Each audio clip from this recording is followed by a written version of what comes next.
So there is so much to unpack with the Forrest Gump movie that it about makes my head spin, but I'm super excited to do it. I was very fortunate. Forrest Gump came out low on about my senior year of high school, or shortly after graduation. One of the movies I actually attended with the young lady that I was talking about in my my video, where we discussed where we had to make some very deep decisions before going to college. But anyway, so much to unpack with Forrest Gump. Look at that trash. You know what's messed up? So this property next to my house, I got busted by the county when I had a bunch of tree work done. Like when they limbed all these trees. They put some of the debris on this property next to me, right? And I get red carded by the county. But yet, we're not going to worry about the trash and shit that ends up in there, huh? I guess that's because they didn't know who to red card. Otherwise, that bottle of, or is that Twisted Tea? I was going to say Four Loko. I'm not such a bitch. I'll actually go in there and clean it up myself. But back to Forrest Gump. I had thought of Forrest Gump a few times recently, and it's also linked to where I'm talking about the philosophies that we find written into fiction. Forrest Gump has it in spades. First and foremost, got to pick on Shafe.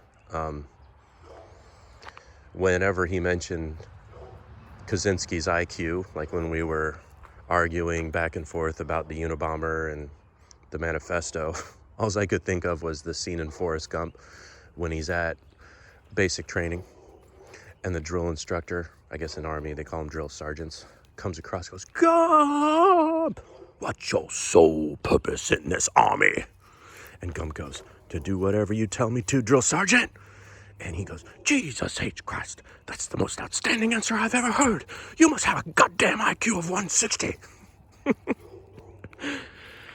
So, but what this video is really about, 2.5 minutes of your life into it, and looking at my dog's butthole, Oscar just really wanted you to see his butthole. He asked. He's too shy to ask directly. "Oscar, you aren't going to poop, are you? Because I will have to move the camera away from you. Tell me if you're going to poop." So, in the end, when Forrest is talking to Jenny, and I do think it's interesting, Shafe, that you mentioned he's talking to the memory of Jenny. My belief is that we can, in fact, talk to the dead. I believe in the communion of saints. Uh-oh, he's going to go to poop. This is what Oscar thinks about that. Okay, we'll move away for a minute. I'll give you some privacy. So I believe in the communion of saints. So if I were to be speaking there in my beliefs, I would actually believe that I was speaking to the person, and I find comfort in that. Look at you. You're such a pointer. Yeah, you're a pointer. Yeah. You're like a pointer forced to be a house dog. So I would feel it differently speaking that way because I'm talking to Jenny than perhaps you would, where you're talking to the thought or the memory. And perhaps maybe it's the same thing, right, Shafe? Maybe you speaking to her memory, if you were Forrest, then it would be the same as me imagining I'm speaking to her in heaven. So the idea of, is life random versus is our fate set? I like what he says and the conclusion of it being both. Because if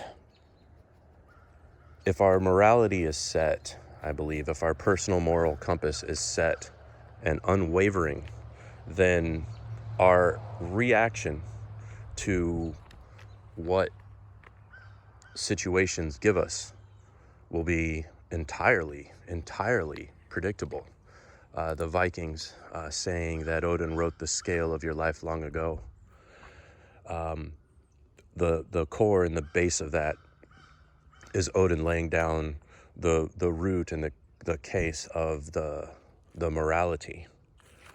So in the case of Lieutenant Dan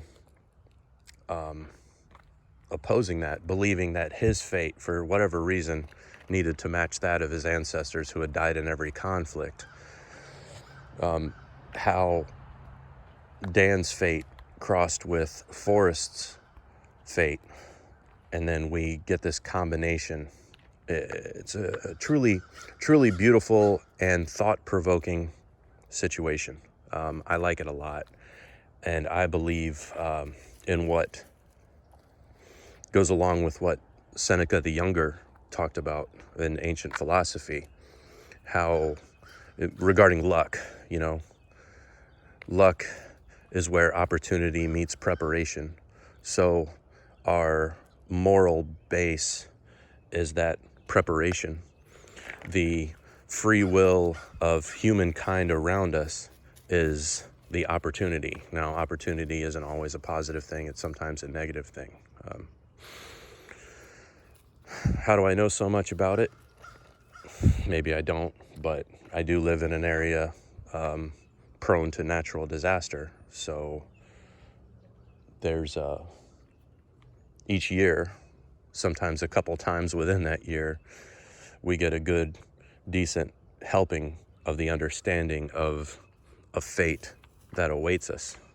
Uh-oh, looks like Oscar's applying for that branch manager position. All right, guys. Hope this video finds everybody well. Heavy stuff for a Sunday. Normally they're a fun video, but I think Reward Audacity's back, so he can provide the fun. I'm tired of carrying that fucking load, buddy. Let's see those Matchbox cars. That's what yeah.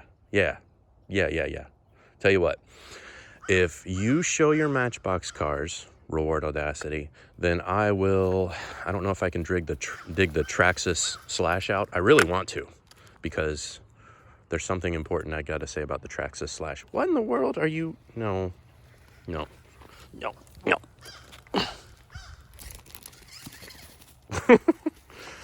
Anyway, deal. If you show the Matchbox cars, I'll show one of my remote control cars. There you go. All right, and in closing, Sned, welcome to the new channel. As far as what to refer to me, that old saying, I'll answer to anything, just don't call me late for dinner. I guess if we really want to be technical, there's all kinds of modes to this channel, so you got buddies just calling me the Paladin. If you want to specify which Paladin, it's a Southern Paladin. Maybe there's a Northwestern Paladin. Who knows? I believe that I'm a reincarnated pirate, reincarnate carrying on the spirit of Blackbeard. So Captain Edward Teach, Captain Teach, Captain Edward. You can call me Lambdog. You can call me Ron. Everything but my real last name would be about right. All right. Y'all take it easy.